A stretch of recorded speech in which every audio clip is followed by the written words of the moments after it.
So in our last encounter, I endeavored to remind your soul and mine,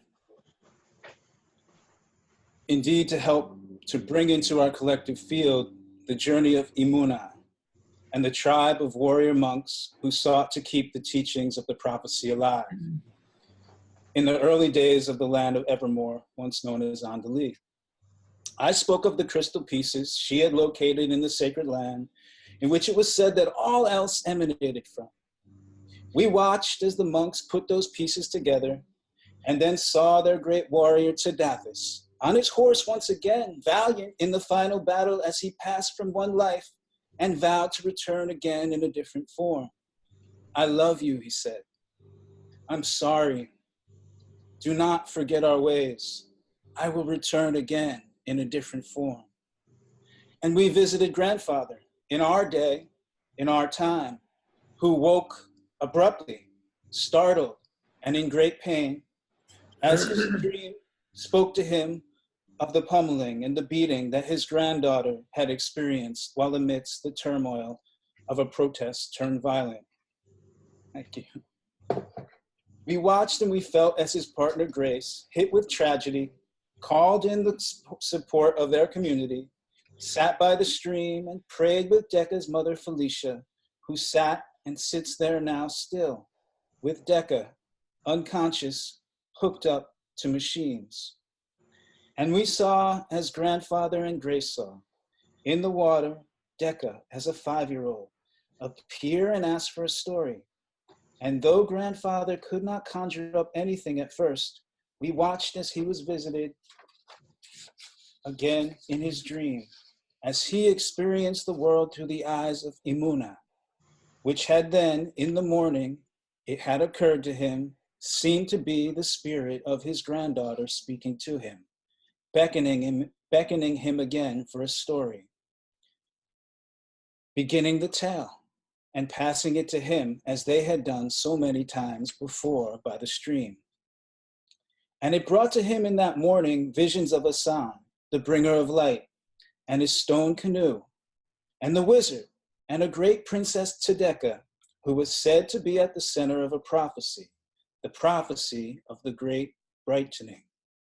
And grandfather had sat again at the stream with Grace, beating a drum lightly to signify the heartbeat of the world, and with the phone set to speaker so Decca and Felicia could hear, miles away in the hospital room, grandfather had held up a stone to his heart. May this story be one that heals, he said, for you, sweetheart, and for all. Now, on an island far outside the goings-on of Evermore, once known as Andali, it is morning time. The trees nearby can hear a human voice in joy. Aha! Aha! Yes! The sun has just risen, and Asan, the bringer of light, is smiling at the water falling downward from the waterfall, cascading from the stones above. Aha! Asan laughs, enjoying the natural shower. Thank you, great water spirit. Thank you for your infinite flow. His smile beams brightly as he sits amongst the rising sunlight. He looks toward the sky. Thank you, great spirit of the sky. Thank you, great spirit of the lands. Thank you, great spirit of the trees. He looks back toward where the grouping of huts are situated. Thank you, great village, he exclaims. Thank you, my people. Asan has light brown skin and black hair. He wears nothing more than a short woven garment and a necklace made of shells found on the shore when the sea swept away, much like most everyone who lives in his village upon the island. But there is no doubt that Asan is different. His walk is a little bit different, and his talk just a little bit different. And unlike others, along with the shells that make up the necklace he wears, a crystal hangs in their midst, hanging right in the center and glimmering in the sun.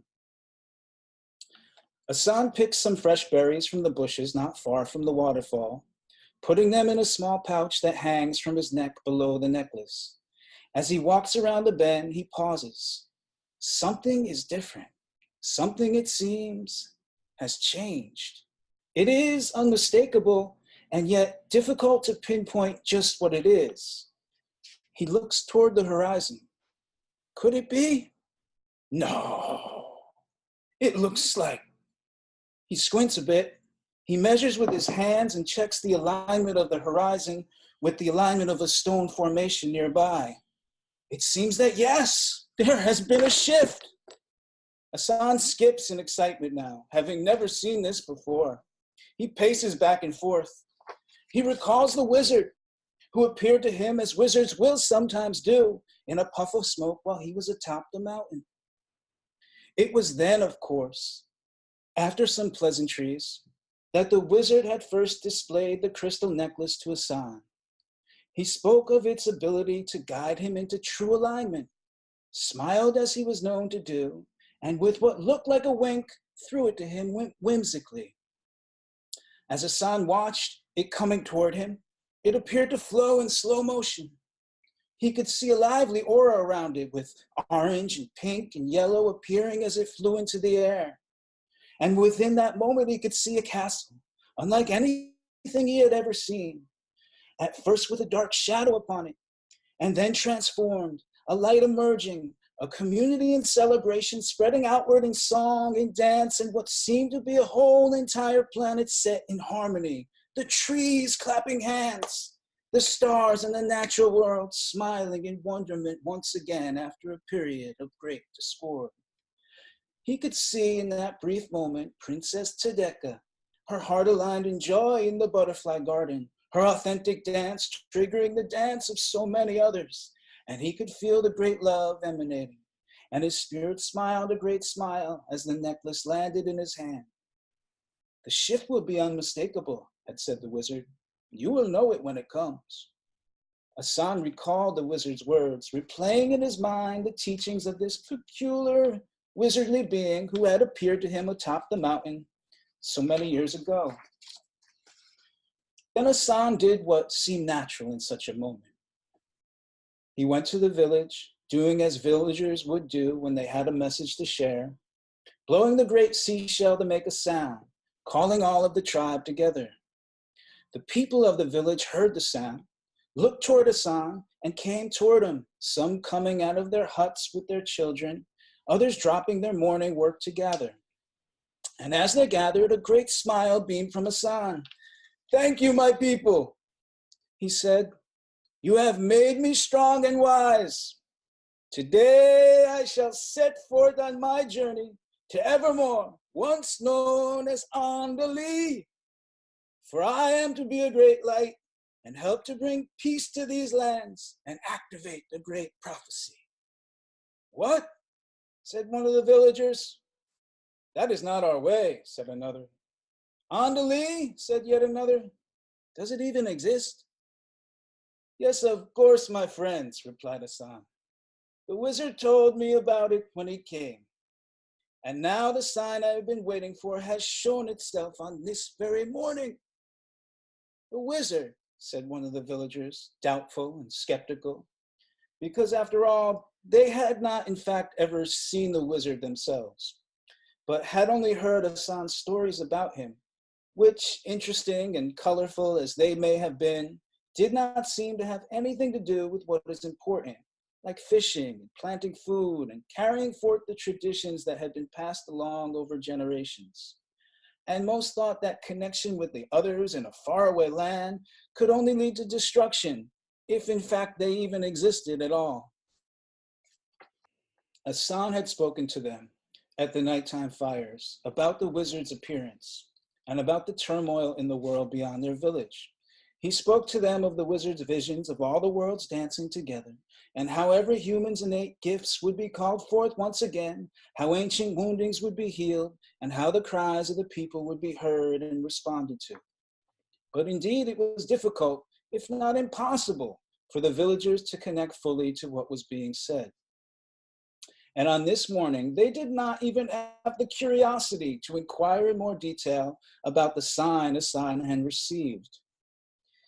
And how shall you get there, one villager asked, to this faraway land? Well, said Hassan, delighted in his accomplishment, The great mountain has helped me to fashion a stone canoe.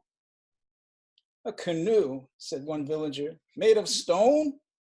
To evermore, cried another. The villagers laughed, a hearty laugh indeed, for they knew that stone could not float. And who is Hassan anyway to bypass all custom, all laws of nature, to set forth on a journey to a place that no one in the village has seen? Hassan was somewhat stunned, having been so elated by the clarity he had experienced. He had thought that naturally his people too would be excited. And then he remembered some more of the wizard's words that had been spoken to him years ago. They will not understand, had said the wizard, and that is okay. That is as it must be. Oh yes, well, said Hassan joyfully. I must do what I must do for myself, for our children, and their children to come, and even for all of you, he said, pausing as he looked at all the awkward looks he was receiving. You shall know I am successful, Hassan said, seeking to assure them, when you see the trees sing and clap hands. And the villagers paused for a moment, looked toward the trees, then to each other in silence, until from the silence, one villager began to laugh, and then another, and then some more, and soon everybody was just laughing. And then a child walked toward Hassan and reached out for and then held his hand and looked lovingly up toward Hassan. Don't worry, nephew, said Hassan, taking out the berries he had picked from his pouch and handing some to the boy. It is as I've told you, and as the wizard told me. Some cannot see beyond the horizon, yet each of us has a unique path that we must feel for and listen to. It is difficult for them to honor my path right now, and this is okay. It is as it must be for now. And then he hugged his nephew. And as the villagers' mood changed from laughter to concern, Hassan reassured them. I will carry you all in my heart. I will bring with me all you have taught me, all the love you have shown me. I will bring with me, for it is needed now. I know this to be true, and I think that one day you will too. And with this, he turned and walked along toward the shore where the stone canoe he had fashioned lay waiting for him on this magical day.